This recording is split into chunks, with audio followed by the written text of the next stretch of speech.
जय हिंद। तो आज के लेक्चर में हम देखने वाले हैं system of linear equations. System of linear equations का मतलब बहुत सारे लीनियर इक्वेशंस हमारे पास गिवन होंगे, उनको हम सॉल्व करेंगे। बट कुछ लोगों के दिमाग में आएगा कि सर ये तो पहले से हमने सॉल्व कर रखा है, पहले से हम सॉल्व करते आ रहे हैं। ऐसे कुछ लीनियर इक्वेशंस दिए होते थे, मान लो 2x + 3y = 5 and x + y = 2। हम सॉल्व कर देते थे इनको और फटाफट आंसर दे देते थे। जी हाँ, यही यही यही सॉल्व करना है आपको, ठीक है। बट थोड़ा सा और हम अलग लेवल पे सॉल्व करेंगे, ठीक है। अब क्या होता है, सिस्टम ऑफ लीनियर इक्वेशंस को सॉल्व करने के दो मेथड होते हैं। पहला मेथड तो आपके सामने लिखा हुआ है, क्रैमर रूल और डिटर्मिनेंट मेथड। चूंकि ये चैप्टर डिटर्मिनेंट है इसलिए इसमें हम इसको पढ़ेंगे। एक और होता है गॉस, जो मैट्रिक्स मेथड भी बोलते हैं, उसको गॉस जॉर्डन भी बोलते हैं। मैट्रिक्स मेथड बोलते हैं और उसको गॉस जॉर्डन मेथड बोलते हैं, ठीक है। तो ये मेथड जो है हम कहाँ देखेंगे, आपको मैट्रिक्स जब पढ़ेंगे इसके जस्ट बाद, तो उसमें देखने वाले हैं। अभी फिलहाल हमारा टारगेट रहेगा system of linear equation with the help of Cramer rules. तो सिस्टम ऑफ लीनियर इक्वेशंस में हम तो ऐसे सॉल्व करके आए हुए हैं, बट यदि मान लो आपके पास ऐसा दे दिया जाए कि 3x + y + 5 = 0, 2x + 3y + 6 = 0, तो बोलोगे सर ये तो वही लिखा हुआ है, ऐसे भी सॉल्व कर सकते हैं। तो ये पहला हो गया, दूसरा हो गया, ये दोनों इजी हैं। इनको हम कैटेगराइज कैसे करते हैं, two equations two variable form में हम कैटेगराइज करते हैं, है कि नहीं। टू वेरिएबल मतलब दो इक्वेशन दो वेरिएबल है। बट यदि मैं देखूं 3 इक्वेशंस 3 वेरिएबल वाला, मतलब x + y + z = 3, 2x - y + 2z = 1 and 3x + y + z = 4। अब मैं बोलूं इसको सॉल्व करो, ये क्या है, 3 वेरिएबल या 3 equation with 3 variable, 3 equations and 3 variable वाला पार्ट है ये। तो ये कहीं ना कहीं सॉल्व करना थोड़ा सा टफ हो जाता है। टफ इन द सेंस ऐसा नहीं कि ये नहीं कर सकते, करने को तो कर सकते हैं, बट थोड़ा सा लेंदी हो जाता है। हम दो दो इक्वेशंस को मिला के एक एलिमिनेट करते हैं, मतलब जो ट्रेडिशनल मेथड था, फिर अलग दो इक्वेशन को मिला के कुछ एलिमिनेट करेंगे, देन फिर सॉल्व करेंगे, ठीक है। तो यही मुद्दा है। हम 4/4 का भी यदि आ जाता है, 4/4 कहने का मतलब कि 4 इक्वेशंस एंड 4 वेरिएबल आ जाए तो भी क्रैमर रूल काम करेगा, समझे क्या। अभी तो क्या है कि हम तो बहुत बेसिक ट्रेडिशनल मेथड से जानते हैं कि ऐसे कर लेंगे, 4 वाले में तो और पंगा बैठ जाएगा और लंबा हो जाएगा। बट क्रैमर रूल क्या बोलता है कि कोई भी कितना भी वेरिएबल दे दो और कितने भी इक्वेशंस दे दो, अब कितना वेरिएबल कितने इक्वेशंस में एक रिलेशन होना चाहिए ना, जितना वेरिएबल होना चाहिए उतना इक्वेशंस होना चाहिए, तभी सॉल्व होगा। ऐसे हवा में तो कुछ सॉल्व होता नहीं है। तो इसलिए तो आओ देखते हैं इसको, आगे चलते हैं। तो सबसे पहला जो हमारा टॉपिक है वो है टू इक्वेशंस टू वेरिएबल्स, ठीक है ना। आई होप अच्छे से इसको समझेंगे। तो यदि हमारे पास कोई भी ऐसा देखो इक्वेशन है, दो इक्वेशन दो वेरिएबल वाले फॉर्म में, कैसा a1x + b1y = c1 और a2x + b2y = c2, this is equation number 1 and this is equation number 2। इसको यदि सॉल्व करता हूं तो ये बोला ऐसा आएगा, मैं आपको सॉल्व करके दिखाता हूं, ठीक है ना। मैंने क्या किया, a1x प्लस फिर से लिख लिया b1y plus sorry equal to c1, यहां पे है equal to c1, this is equal to c1 and a2x plus b2y equal to c2, ठीक है। This is equation number 1, this is equation number 2। अब मैं इसको सॉल्व करता हूँ। सॉल्व करने के लिए क्या करूंगा, पहले को मैं b2 से मल्टीप्लाई कर देता हूँ और दूसरे को b1 से मल्टीप्लाई कर देता हूँ। तो यहां से मुझे क्या मिलेगा, a1 b2x plus b1 b2y equal to c1 b2 है ना। और क्या हो जाएगा, यहाँ से दूसरा वाला जो हो जाएगा वो हो जाएगा a2 b1x plus b1 b2y equal to c2 b1। अब देखो मैं क्या करता हूँ, इक्वेशन 1 माइनस इक्वेशन 2 कर दिया, तो this is minus, this is also minus, this is also minus, तो ये कैंसिल आउट हो जाएगा। यहाँ से x कॉमन आएगा, x कॉमन आया तो क्या हो जाएगा, a1 b2 minus a2 b1 होगा, a1 b2 minus a2 b1, ठीक है ना। ध्यान रखें इन सब चीजों का, a1 b2 minus a2 b1 equal to c1 b2 minus c2 b1। तो यहां से यदि मैं x की वैल्यू बोलूं तो x इक्वल टू क्या हो जाएगा, c1 b2 minus c2 b1 upon a1 b2 minus a2 b1। चलेगा। ये हमारे पास x की वैल्यू आ गई। ऐसे ही हम y की वैल्यू भी निकालेंगे, या तो आप x की वैल्यू किसी इक्वेशन में पुट कर लो और y निकाल लो, या हम y के लिए क्या करते हैं, फिर से अगेन मैं इन्हीं दोनों इक्वेशंस को लिखता हूं यहाँ पे, a1x plus b1y equal to c1 and this will be a2x plus b2y equal to c2। ठीक है, दिस इज 1, दिस इज 2। हम x को एलिमिनेट करने की कोशिश करते हैं, तो मैं इसमें क्या करता हूं कि a2 से मल्टीप्लाई कर देता हूं और इसमें a1 से मल्टीप्लाई कर देता हूं। तो a1 से मल्टीप्लाई कर दिया, सॉरी a2 से मल्टीप्लाई कर दिया और यहाँ a1 से कर दिया, और इसको मैं इधर लिख लेता हूं। ठीक है ना। तो अब क्या हो जाएगा, ये y को सॉल्व कर रहे हैं हम, y के लिए सॉल्व कर रहे हैं। अब देखते रहे इसमें कुछ कमाल होने वाला है। तो this is a1 a2x plus b1 a2y equal to c1 a2, right है। And second one will be a1 a2x plus b2 c2, sorry a1 b2y equal to a1 c2। ठीक है। अब मैं इसको माइनस कर देता हूं, तो माइनस करने से क्या हो जाएगा, ये माइनस का हो जाएगा, ये भी माइनस का और ये भी माइनस का, तो ये कैंसिल आउट हो जाएगा। तो ये बचेगा, y कॉमन आएगा इसमें से। तो this is b1 a2 minus a1 b2 is equal to, ये क्या हो जाएगा, c1 a2 minus a1 c2। तो यहां से मैं यदि y आपको बोलूं तो y मिल जाएगा ऐसे, c1 a2 minus a1 c2 upon b1 a2 minus a1 b2। और ध्यान से देखें, यदि मैं y को नीचे वाले से भी माइनस कॉमन, ऊपर वाले से भी माइनस कॉमन ले रहा हूं, तो क्या हो जाएगा, a1 c2 minus a2 c1 upon a1 b2 minus a2 b1। ठीक है, दोनों में से माइनस कॉमन लेके लिख दिया, तो ये हमारा y आ गया। तो आई होप आप इस बात को समझ पाए होंगे। तभी किसी ने बोला कि सर ये आपको कैसे पता चला ये यहाँ पे कि ये डेल्टा 1 है। हमने माना है खुद से। अब देखो क्या माना है, ये जो c1 b2 है और ये माइनस c2 b1 है, तो इसको डिटर्मिनेंट की फॉर्म में लिखते हैं। तो दिस इज डिटर्मिनेंट। इसको सबसे ऊपर वाले को लिखते हैं। देखो आप यहाँ पे मैं लिखा c1, यहाँ लिखा c2 और यहाँ लिखा b1 और b2। देखो तो सेम चीज लिखा हुआ है क्या, देखो ना आप।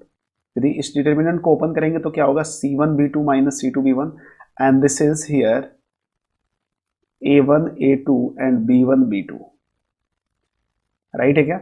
सिमिलरली यदि मैं इसको भी लिखूं तो इसमें क्या होगा, a1 c2।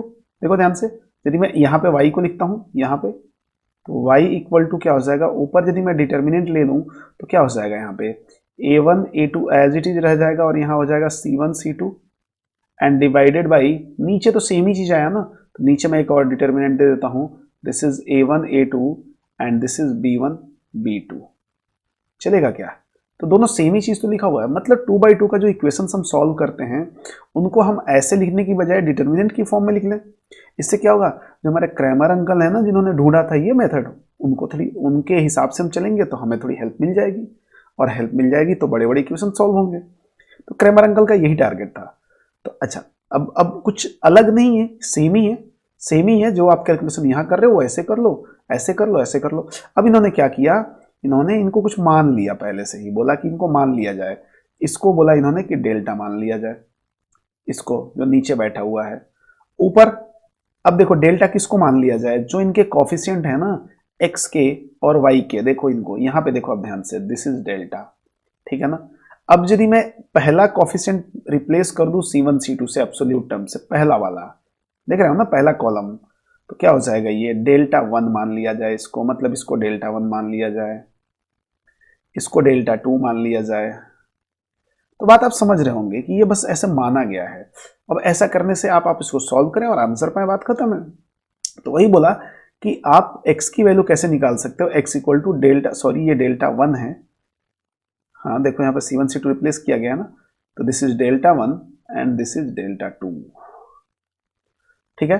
तो यहाँ पे क्या हो गया, यही तो बोला है ना, x को डेल्टा 1 अपॉन डेल्टा और y को डेल्टा 2 अपॉन डेल्टा, बात खत्म है। कई जगह इसको d बोला जाता है कि इसको d मान लिया, इसको d1 मान लिया, d2 मान लिया, किसी ने dx मान लिया, ठीक है। तो बात सब सेम है। तो अब देखते हैं इसको थोड़ा आगे चल के, मान लो ये क्वेश्चन है, दोनों तरीके से सॉल्व करके देखते हैं, दोनों तरीके से सॉल्व करते हैं। तो एक में तो क्या करेंगे आप, ऊपर वाले को 3 से मल्टीप्लाई कर दिया, हमने इसको इक्वेशन नंबर 1 बोल दिया, इसको इक्वेशन नंबर 2 बोल दिया, और इसको 3 से मल्टीप्लाई कर दिया और फिर लिख दिया। तो क्या हो जाएगा, 3 से मल्टीप्लाई करेंगे तो 9x plus 3y equal to -6 and this is इसमें तो कुछ मल्टीप्लाई नहीं किया, तो एज इट इज लिख दिया 2x plus 3y equal to 1, ठीक है, माइनस कर दिया, माइनस माइनस एंड माइनस, तो ये कैंसिल आउट हो गया, तो ये क्या हो जाएगा 7x इक्वल टू -7, तो x की वैल्यू क्या हो जाएगी -1। अब हमने बोला फ्रॉम इक्वेशन नंबर 1, x की वैल्यू -1 रख दो 1 में, तो -1 रखोगे तो क्या हो जाएगा -3 प्लस वाई इक्वल टू -2, तो y equal to -2 plus 3 that will be 1, तो y की वैल्यू क्या आ गई 1 आ गई और x की वैल्यू -1 आ गई, ठीक है ना। अभी ये आप देखें यहाँ पे हमारे पास आंसर्स आ गए हैं। अब मैं क्या करता हूँ इसको by using Cramer rule, by using, थोड़ा चेक कर लेते हैं ना कि क्या सही जा रहे हैं क्या हम, क्रैमर्स रूल सही जा रहे होंगे तो अच्छी बात है, नहीं जा रहे होंगे तो देखेंगे फिर।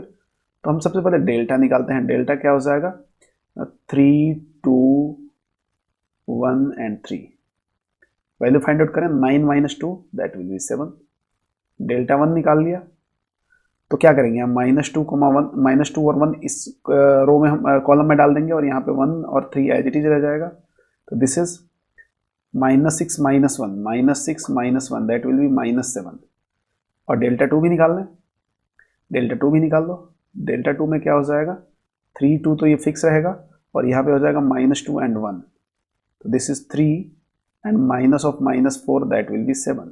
हमने अभी पढ़ा तो x की वैल्यू क्या हो जाएगी डेल्टा 1 अपॉन डेल्टा 1 कितना है -7 अपॉन 7, तो वैल्यू क्या हो जाएगी -1 आई है क्या, आई है ना, पहले से आई है, और y क्या हो जाता है डेल्टा 2 अपॉन डेल्टा, तो 7 अपॉन 7, तो दैट विल बी 1, तो ये भी आई है, तो हो गया ना हमारा आंसर, दोनों से सेम ही आ रहा है, तो दोनों से सेम आ रहा है, तो इसका क्या फायदा है अभी पता चलेगा, थोड़ी देर में पता चल जाएगा आपको, जब थोड़े बड़े क्वेश्चन आएंगे ना और इसका पाला पड़ेगा तो समझ में आ जाएगा कि क्या है गेम, ठीक है ना। ये जो है ना ट्रेडिशनल मेथड, ये एक इसका लिमिटेड यूज है, बट ये बहुत वास्ट यूज है। आपको पहले बताया ना कि कितने भी इक्वेशंस आ जाए और कितने भी वेरिएबल, तो हम ये वाला फंडा अपना सकते हैं, x की वैल्यू डेल्टा 1 डेल्टा, y की वैल्यू डेल्टा 2 अपॉन डेल्टा, ऐसे z आएगा तो डेल्टा 3 अपॉन डेल्टा, और कोई w आ जाए तो डेल्टा 4 अपॉन डेल्टा करेंगे, ठीक है। तो चलते हैं आगे। अब ये क्वेश्चन हम सॉल्व करने वाले हैं by using Cramer rule, by using Cramer rule, ठीक है ना। तो देखेंगे क्या है इसमें, कुछ नया है क्या। तो सबसे पहले क्या करो, आप डेल्टा निकाल लो, तो डेल्टा निकाल दिया सॉल्यूशन में सबसे पहले, this is 3 6 and 1 and 2, this is 6 minus 6 that will B 0, delta 1 निकाल दिया, डेल्टा 1 तो अब आसानी से निकाल देते हैं, -2 हो गया 1 हो गया और 1 2 यहाँ पे तो ऑलरेडी है, this is -4 and -1 and -1 that will B -5, and delta 2 निकाल दो, डेल्टा 2 निकालो, तो डेल्टा 2 में क्या हो जाएगा सेकेंड कॉलम में ये आ जाएगा, तो फर्स्ट वाला तो एज इट इज रहेगा 3 and 6 and this is -2 and 1, ठीक है। तो ये क्या हो जाएगा 3 एंड +12 हो जाएगा, 3 माइनस ऑफ -12, तो हियर 15। तो मैं बोला कि जब अब मुझे x चाहिए तो क्या होता है डेल्टा 1 अपॉन डेल्टा, अब डेल्टा 1 तो हमारे पास आया है -5 और डेल्टा आ गया है 0, अब ये काम कर दिया है गड़बड़, क्योंकि नीचे आ गया है 0, तो ये क्या हो गया अनडिफाइंड हो गया, ठीक है, कि x की वैल्यू नहीं आ सकती इसमें। y ध्यान से देखो तो वो हो जाएगा delta 2 upon delta that will B 15 है, ये 15 अपॉन 0 आएगा, अरे ये भी अनडिफाइंड आ गया, वैसे एक भी टर्म अनडिफाइंड होगा तो दूसरे को अनडिफाइंड कर ही देगा। अब क्या करेंगे, अनडिफाइंड मतलब डज नॉट एग्जिस्ट, एग्जिस्ट ही नहीं कर रहे, तो ये तो बड़ा मतलब कांड हो गया, तो फिर क्या करें इसके लिए, करें क्या, आप थोड़ा सा ध्यान से देखो इन दोनों इक्वेशन को, इन दोनों इक्वेशंस को आप ध्यान से देखें, and this is 6x plus 2y equal to 1, इन दोनों इक्वेशन को ध्यान से देखो, इक्वेशन नंबर 1 और इक्वेशन नंबर 2 को। आप यदि मैं इस इक्वेशन, ये क्या है एक स्ट्रेट लाइन ही तो है, ये सारी क्या है स्ट्रेट लाइन्स हैं, तो x और y में यदि 2 वेरिएबल्स इक्वेशन तो क्या है स्ट्रेट लाइन को रिप्रेजेंट करती हैं, ये आपको पता है पहले से। तो मैं इसका स्लोप यदि पूछूं, स्लोप इसका कितना है, -a/b होता है ना, तो -3/1 तो -3 है, और इसका स्लोप कितना है जी -6/2 -3, मतलब दोनों का स्लोप सेम है। स्लोप सेम होने का मतलब दोनों लाइंस क्या हैं, ये तो पैरेलल लाइंस हैं, क्या है पैरेलल लाइंस हैं। अब पैरेलल लाइंस हैं तो दो लाइन देखो एक दूसरे के पैरेलल है, कहीं इंटरसेक्ट करेगी क्या, सॉल्यूशन का मतलब क्या होता है कि दोनों कहाँ इंटरसेक्ट कर रही हैं, मतलब ऐसा कौन सा पॉइंट है जो दोनों के लिए सेम हो जाए। अरे भाई पैरेलल लाइन कहीं इंटरसेक्ट नहीं करेंगे तो ऐसा कोई एक्स और वाई आएगा ही नहीं आएगा, तो इसीलिए तो हमारा आंसर अनडिफाइंड आ रहा है। बट क्या बार बार हम ऐसे सॉल्व कर करके चेक करेंगे? बताओ, बार बार सॉल्व करके तो नहीं चेक कर सकते ना, वो तो बहुत हमारे पास टाइम का रिस्ट्रिक्शन रहता है एग्जाम में। फिर क्या करेंगे? तो फिर वही देखते हैं क्या करने वाले हैं। देखो ध्यान से, ये कंडीशन हम ध्यान रखेंगे, इस कंडीशन के हिसाब से चलेंगे और इनको हम थोड़ा रिकॉल करते रहेंगे कि क्या है ये कंडीशंस। देखो ये वाला जो केस है ना, a1/a2 equal to b1/b2 is not equal to c1/c2, इसका मतलब क्या हुआ? नो सॉल्यूशन वाला केस है। मैं आपको समझाता हूँ। यहाँ पे हम इसको फर्स्ट नंबर दे देते हैं, इसको सेकंड नंबर और इसको थर्ड नंबर दे देते हैं। इसने बोला आप इस बात का ध्यान रखें खासा, पहले तो डेल्टा क्या है हमारे पास आता है, ये 2 वेरिएबल और 2 इक्वेशंस वाली बात चल रही है। यहाँ पे आता है a1 a2 and b1 b2, ठीक है ना। और डेल्टा 1 क्या आता है हमारे पास, c1 c2 and b1 b2, इसका बिल्कुल ध्यान रहना चाहिए आपको। और डेल्टा 2 क्या आ जाता है यहाँ, a1 a2 and this is c1 c2, चलेगा ना। अब मैं कंडीशन नंबर 1 की बात कर रहा हूँ, वहां पे क्या बोला, ये दोनों बराबर हो जाए, a1/a2 इक्वल टू b1/b2, ये दोनों बराबर हो जाए। दोनों बराबर हो जाएगा मतलब क्या हो जाएगा, देखो तो a1b2 इक्वल टू a2b1। अरे यही तो है, डेल्टा ही तो है, डेल्टा ही तो है, a1b2 माइनस a2b1, ये जीरो हो जाए, ये जीरो हो जाए। देखो डेल्टा क्या हो जाए, जीरो हो जाए। और क्या हो जाए बोला, और ये दोनों बराबर नहीं होना चाहिए और ये दोनों भी बराबर नहीं होना चाहिए। ये दोनों बराबर नहीं होना चाहिए का मतलब b1 c2 is not equal to c2 b1 या c1 b2। देखो b1 c2 या b2 c1 जो भी है is not equal to this. जब ये बराबर नहीं होगा तो दिस माइनस दिस जीरो नहीं होगा, मतलब delta 1 is not equal to zero हो जाएगा, क्योंकि ये बराबर नहीं है। बराबर नहीं है तो ये क्या हो जाएगा, is not equal to zero. Similarly delta 2 भी आएगा ऐसे ही, जब a1 और हम इसको भिड़ाएंगे तो ऐसा होता है। ऐसा होगा तो क्या होगा आपको बताता हूं, देखो ठीक है। ये जो है डायग्राम थोड़ा गलत बन गया है, इसमें डायग्राम ये वाला इधर बनना चाहिए था और ये वाला इधर बनना चाहिए था। अब देखें इस केस में क्या होता है, ऐसा होता है। आपको एग्जांपल जो पिछला दिखाया था ना, मैं आपको वो फिर से दिखाता हूं। ये वाला एग्जांपल यहाँ पे देखो, a1/a2 is equal to b1/b2 है, और कहीं ना कहीं ये कंडीशन होता है line to be parallel and is not equal to c1/c2। यदि आप स्ट्रेट लाइन ध्यान से पढ़े होंगे तो उसमें ये कंडीशन आती है कि लाइन पैरेलल होने के लिए ये कंडीशन होती है। समझ में आया क्या? देखो ये लाइन पैरेलल है क्या, 3/6 1/2 and 1/2 and this is not equal to 1/2। यदि ऐसा है तो लाइंस पैरेलल आएंगी। लाइंस पैरेलल आएंगी मतलब दोनों कहीं इंटरसेक्ट नहीं करेंगी, और कहीं इंटरसेक्ट नहीं करेंगी तो नो सॉल्यूशन आएगा। फिर भी आप डायग्राम को देखें, इसका डायग्राम इधर है, मैं फिर से आपको बता रहा हूँ, इसका डायग्राम इधर है और इसका डायग्राम इधर है, ये वाला, ठीक है ना। जो भी आप बाद में देख लेंगे। तो ये हो गया पहला समझ गए आप कि इस केस से हमें पता चला कि डेल्टा जीरो हो जाएगा, और यहां से क्या पता चला, डेल्टा जीरो नहीं होगा। और दूसरे वाले ने भी क्या बताया कि a2 c1 is not equal to a1 c2। अब देखो बोला तीनों बराबर हो जाए, तीनों बराबर हो जाए, दूसरे वाले केस का तीनों बराबर हो जाए, मतलब आपको मैं एग्जांपल दे देता हूं। तो ये तो क्लियर है ना, ये दोनों बराबर होने से डेल्टा जीरो होगा, ये दोनों बराबर होने से डेल्टा 1 जीरो हो जाएगा, और ये दोनों बराबर होने से डेल्टा 2 जीरो हो जाएगा। तो वही लिखा हुआ है यहाँ पे। आप या तो ये कंडीशन देखें या ये देखें, बात सेम है। अब मैं एक एग्जांपल लेता हूँ, 3x plus y equal to 2 and इसको दे दिया 6x plus 2y equal to 4 और बोला कि सॉल्व करके बताओ। अरे ध्यान से देखो आप, यदि मैं ऊपर वाले इक्वेशन को एज इट इज रहने दूं, सॉरी यहाँ पे इक्वल टू है, और इसमें से मैं 2 कॉमन ले लूं तो ये भी क्या हो जाएगा, 3x plus 2y, 3x plus y हो जाएगा, प्लस 2y नहीं होगा, 3x प्लस y हो जाएगा ना।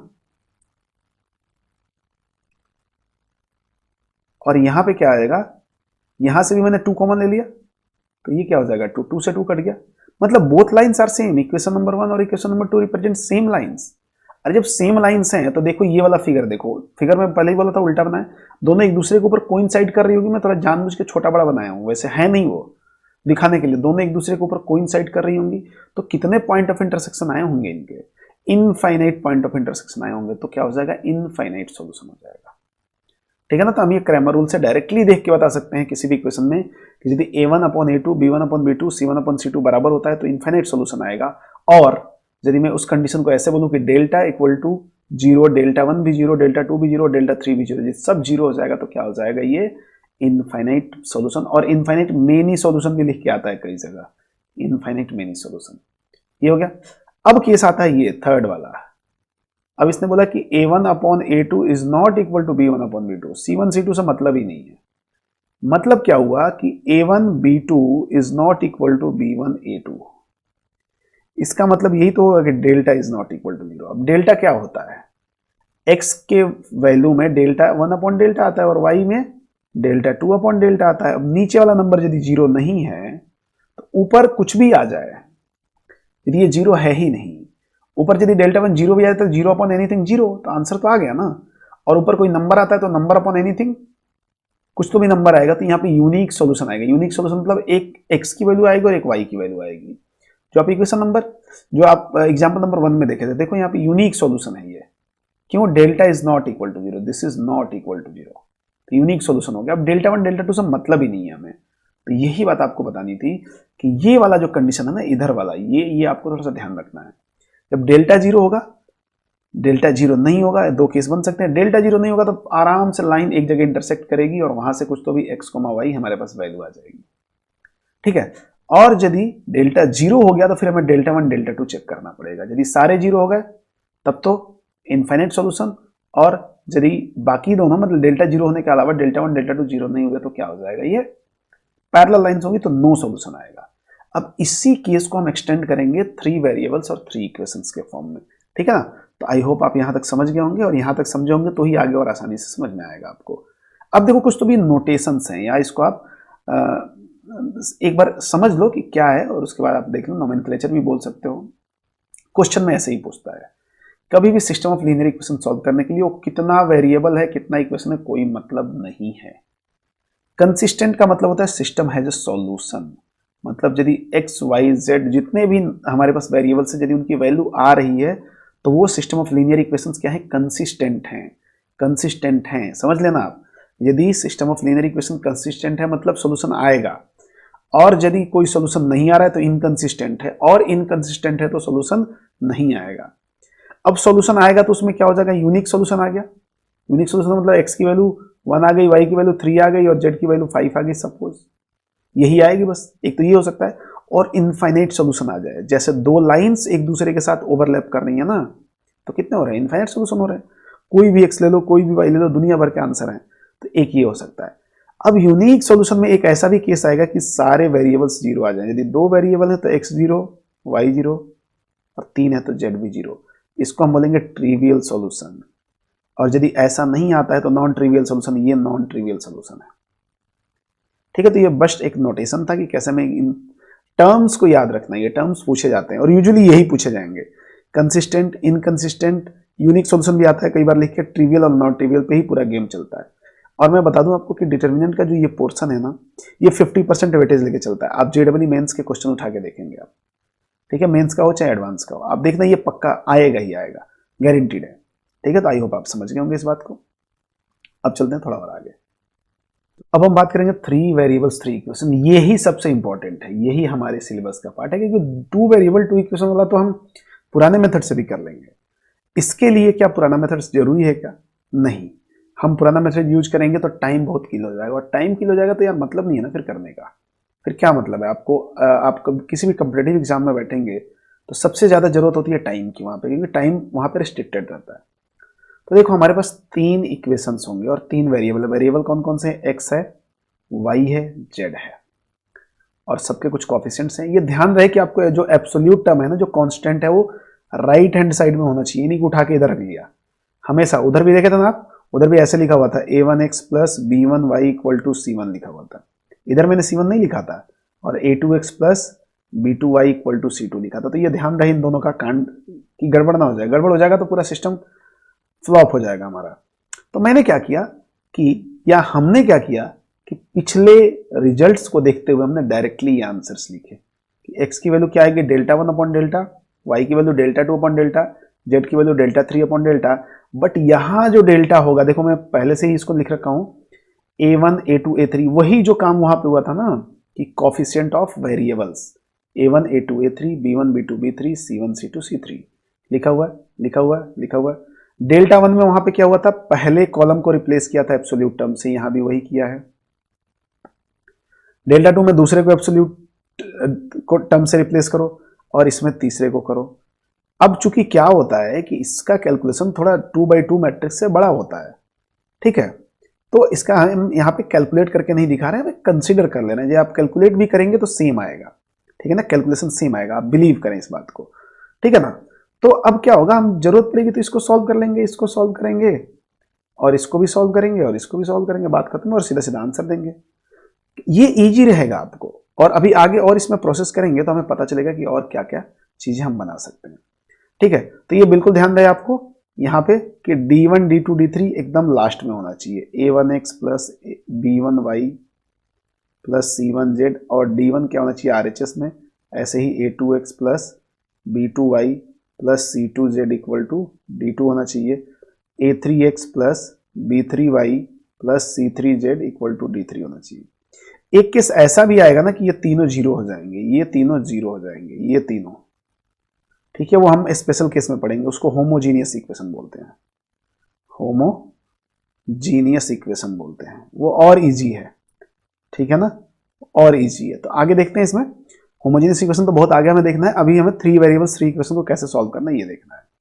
अब क्रैमर रूल क्या बोलता है कि अब देखो इसमें भी वही गेम है, या तो डेल्टा जीरो हो जाएगा आपका, या तो डेल्टा जीरो नहीं होगा। जो वहां पे आपने यूज किया था ना, वही काम यहां भी यूज करना है, बिल्कुल एज इट इज।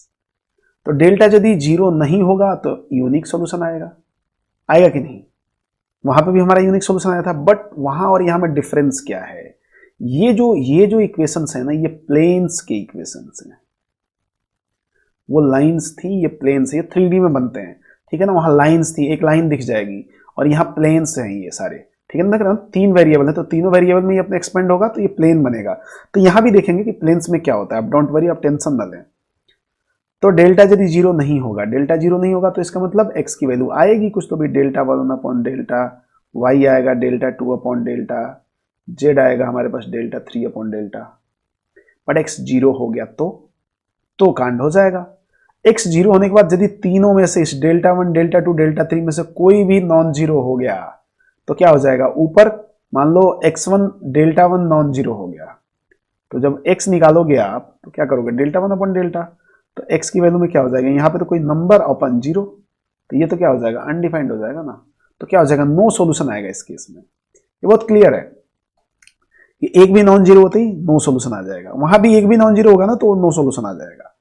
अच्छा, अब मान लिया कि डेल्टा भी जीरो हो जाए और डेल्टा 1 डेल्टा 2 डेल्टा 3 भी जीरो हो जाए, तीनों जीरो हो जाए तो, तीनों जीरो हो जाए तो वहां पे क्या आया था हमारे पास, इनफाइनाइट मिनी सॉल्यूशन आया था। इस केस में दोनों लाइन ओवरलैप कर गई थी एक दूसरे के ऊपर, कोइंसाइड कर गई थी। बट यहां पे क्या होगा, या तो नो सॉल्यूशन और इनफाइनाइट सॉल्यूशन आ जाएगा। अब यहां भी गेम चेंज हो गया, अरे यार हमें कैसे पता चलेगा कि नो सॉल्यूशन है, या हमें कैसे पता चलेगा कि इनफाइनाइट सॉल्यूशन है, हम तो ये तीनों फाइंड आउट करेंगे ना, और ये चौथा ये भी फाइंड आउट करेंगे, बताया जाएगा आपको, सपना थोड़ी आएगा आपको, अभी समझाता हूं आपको कि ये कैसे होगा।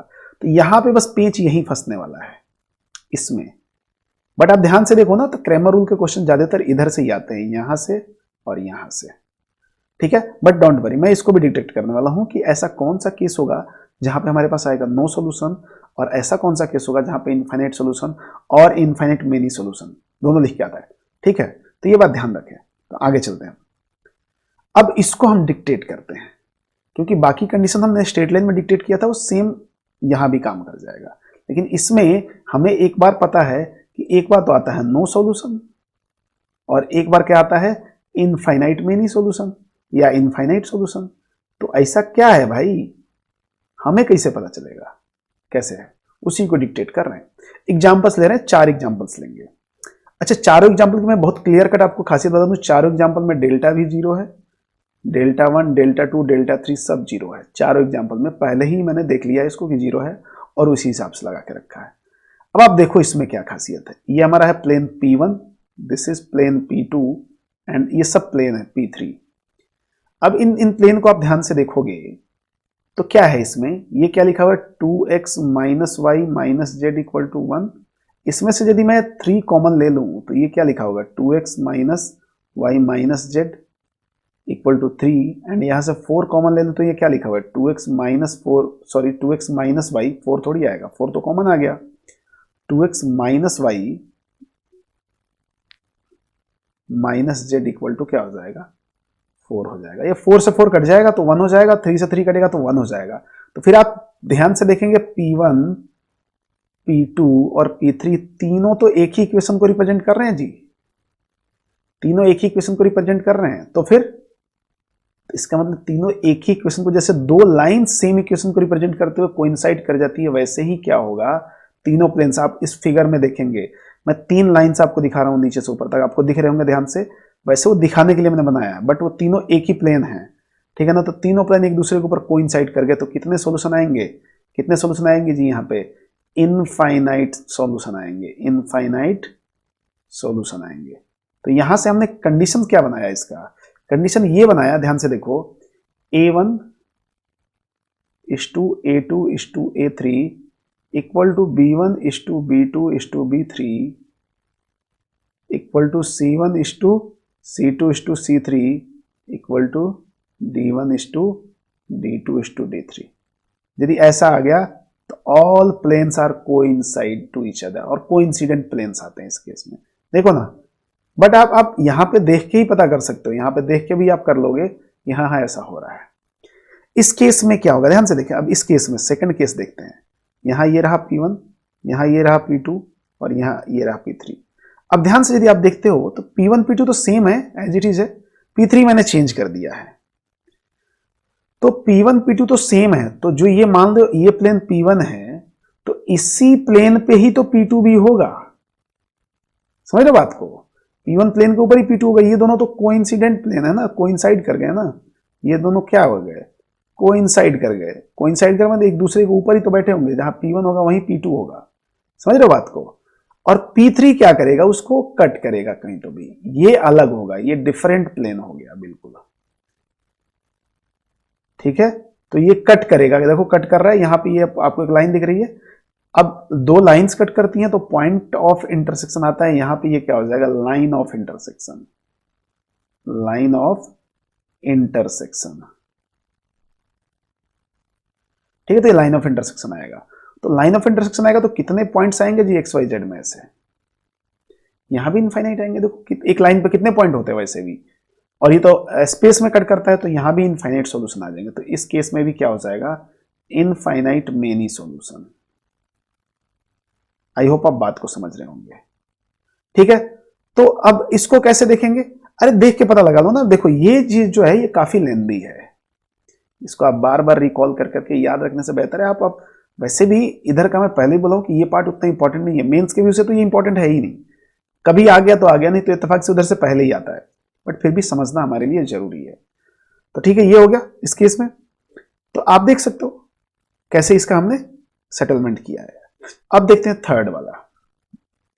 ये देखें आप, तीनों इक्वेशंस हमारे पास हैं, P1 P2 P3। तीनों की खासियत क्या है, इस केस में सब कुछ सेम रहा। इक्वेशन जो हमारा क्वेश्चन नंबर 1 है ना, उससे मिला जुला के सब कुछ सेम है। यहाँ पे 2 6 8 -1 -3 -4, इधर से 1 3 4 चेंज हुआ है, देखो ना, 1 3 4 की जगह 1 5 2 आ गया है। मतलब यदि मैं इन तीनों का रेशियो देखूं तो क्या हो जाएगा, मैं यदि ऐसा बोलूं A1 = A2 = A3, कितना होगा जी, 1:3:4 है। और मैं बोलूं B1 = B2 = B3, तो वो भी क्या हो जाएगा, 1:3:4। देखो माइनस का है तो माइनस सब में से गायब हो जाएगा। और ऐसे ही बोलो C1 = C2 = C3, तो ये भी हो जाएगा 1 3 4। बट D1 = D2 = D3 करूं तो वो क्या हो जाएगा, 1 5 2। मतलब ये मैं बोल सकता हूं आराम से कि A1 A2 A3 = B1 = B2 = B3 equal to C1 = C2 = C3 is not equal to D1 = D2 = D3। यदि 3D का किसी को पता है ना, यदि वेक्टर 3D आप पढ़ रखे हैं तो और इजी ये दिख जाएगा आपको, बट नहीं भी पढ़े हैं तो फिलहाल इतना समझने के लिए काफी है। ये बिल्कुल वैसे ही है जैसे दो लाइंस में क्या होता है, A1/A2 is equal to B1/B2 is not equal to C1/C2। चूंकि वहां दो वेरिएबल है तो A1/A2 कर लेते हैं, नहीं तो ये भी ऐसे ही लिखा हुआ है, A1 = A2 equal to B1 = B2 is not equal to C1 = C2। ये स्ट्रेट लाइन है, ये क्या है, मिला मत देना आप लोग, ठीक है ना, ये स्ट्रेट लाइन है। तो बिल्कुल वैसा ही है। ये केस क्या होता है, पैरेलल लाइंस का होता है, तो ये भी पैरेलल प्लेन्स है, ये ऑल पैरेलल प्लेन्स हैं, पैरेलल प्लेन्स हैं, समझे क्या। तो पैरेलल प्लेन्स है, देखो 3 प्लेन्स दिख रहे हैं ना, ये है P1, ये है P2 और ये है P3। तो क्या कहीं कहीं ये कोइंसाइड कर नहीं रहे हैं, कहीं कट कर नहीं रहे हैं, तो नंबर ऑफ सॉल्यूशन कितने आएंगे, यहां पे ही आपको मिलेगा नो सॉल्यूशन। ठीक है, तो ये कंडीशन आप बस ध्यान रखो, नो सॉल्यूशन का बस यही कंडीशन होता है जब तीनों प्लेन पैरेलल हो जाएंगे, नहीं तो सब में इनफाइनाइट सॉल्यूशन आएगा, सब में ही आएगा। ठीक है ना। अब क्या हो जाएगा, फोर्थ वाला P1 P2 P3, कोई देखो एक साथ इनका कंडीशन कोई भी पहले जैसा मैच नहीं कर रहा है, इसके साथ इसका कोई मैचिंग नहीं है, तो ये बिल्कुल अलग प्लेन है। मतलब मैच करने का मतलब यदि कुछ कॉमन हो तो एक जैसा थोड़ी बन रहा है, नहीं बन रहा है, ये अलग है, P1 अलग है, P2 अलग है, P3 अलग है, तो अलग अलग है, तो क्या करेंगे, तीनों इंटरसेक्ट करेंगे और तीनों एक ही लाइन ऑफ इंटरसेक्शन से पास करेंगे। यदि मैं इसको P1 बोलूं तो ये वाला पोर्शन भी P1 का है, मैं इसको P2 बोलूं तो ये वाला पोर्शन भी P2 का है, और P3 बोलूं तो ये वाला पोर्शन भी P3 का है। तो ये जो लाइन मिल रही है ना हमें, इसी पे इंटरसेक्ट कर रहे हैं, और एक लाइन पे कितने पॉइंट होते हैं, इनफाइनाइट पॉइंट, तो यहां भी क्या हो जाएगा, इनफाइनाइट मेनी सॉल्यूशंस। तो आप मेरे हिसाब से अब इससे ज्यादा तो क्या समझाया जा सकता है इसमें। तो ये जो चारों एग्जांपल्स है ना, एग्जांपल नंबर 1 2 3 4, अब क्या होगा, आपको एग्जाम में जाओगे तो ऐसे ये डायग्राम्स वगैरह थोड़ी बना के देखते रहोगे कि ये क्या हो रहा है ऐसे, जी नहीं, डायग्राम तो कभी नहीं बना सकते आप, टाइम ही नहीं है, और टाइम ही नहीं है, और वहां पे कलाकारी थोड़ी करनी है आपको, वहां पे बस इक्वेशंस देख के समझना है। तो इक्वेशंस की कंडीशन को आप समझें, ठीक है ना, इधर उधर में ज्यादा ना पड़े कि हाँ इसमें क्या दिया हुआ है क्या नहीं दिया हुआ है। बट आपको मैं बता दूं पहले भी कि इंपॉर्टेंट ये दोनों है, फिर से बोल रहा हूं, ये दोनों सबसे इंपॉर्टेंट है। अच्छी बात है यदि ये आपको आता है तो बहुत अच्छी बात है, ठीक है ना, बहुत अच्छी बात है कि आप बिल्कुल इसमें क्लियर कट हैं कि हाँ मुझे सब कुछ आता है। ठीक है, तो मेरे हिसाब से आप समझ गए होंगे बात को। अब देखते हैं होमोजीनियस लीनियर इक्वेशन। क्या बोला था होमोजीनियस के केस में कि जो D1 होगा वो 0 हो जाएगा, D2 भी 0 हो जाएगा और D3 भी 0 हो जाएगा। समझ रहे बात को, ये 0 होगा, कोई भी, मतलब ये भी होमोजीनियस है, A1x plus B1y equal to 0 and A2x plus, मतलब एब्सोल्यूट टर्म 0 आएगा। तो यदि ऐसा है दोनों के केस में, तो ये तो देखो बहुत आसानी से सॉल्व हो जाता है डायरेक्टली, तो इसमें कोई दिक्कत ही नहीं है।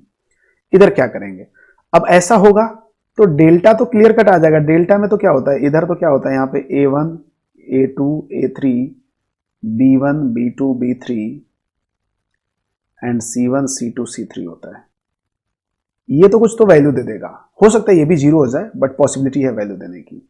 बट जो डेल्टा 1 होगा हमारा, डेल्टा वन में क्या होगा, यहाँ पे तो 0 0 0 आ जाएगा, and this is B1 B2 and B3 and C1 C2 C3। तो कोई भी डिटर्मिनेंट का एक कॉलम या एक रो 0 होती 0 हो जाएगा। अब आप समझ गए होंगे कि डेल्टा 2 भी 0 होगा, क्योंकि उसमें B1 B2 B3 0 आएगा, और डेल्टा 3 भी 0 हुआ होगा। ठीक है ना, लगे तो मैं डेल्टा 2 डेल्टा 3 आपके लिए लिख देता हूं, क्या पता कुछ लोगों को नहीं दिख रहा हो। ये A1 A2 A3 and here 0 0 0 and C1 C2 C3, और डेल्टा 3 क्या हो जाएगा, A1 A2 A3 B1 B2 B3 and 0 0 0। ठीक है ना, पहले से जाकर आप कंपेयर कर लें। तो हमेशा इस केस में क्या होता है, डेल्टा 1 डेल्टा 2 डेल्टा 3 0 आता है। तो एक तो ये फिक्स हो गया कि हमेशा आना ही है, मतलब डेल्टा 1 डेल्टा 2 डेल्टा 3, यदि ये वाला केस, तो अब delta 1 is not equal to 0, delta 2 is not equal to 0 और delta 3 is not equal to 0, case तो खत्म ही हो गया ना, ये तो खत्म ही हो गया, इसमें तो आएगा ही नहीं है। क्यों, क्योंकि तो हमेशा 0 रहना है, ये आएगा ही नहीं, तो फिर फायदा हो गया हमारे पास। तो सीधा सीधा हम एक ही बार में अपन बता सकते हैं, यदि हमारे पास डेल्टा 0 हो गया, मतलब देखो एक एग्जांपल बताता हूं आपको कि x plus 3y plus z equal to 0, sorry delta is not equal to 0 का मैं इक्वेशन बता रहा हूँ, डेल्टा 0 नहीं होना चाहिए, और ये हो गया 2x plus y minus z equal to 0 and x plus 3y minus z equal to 0।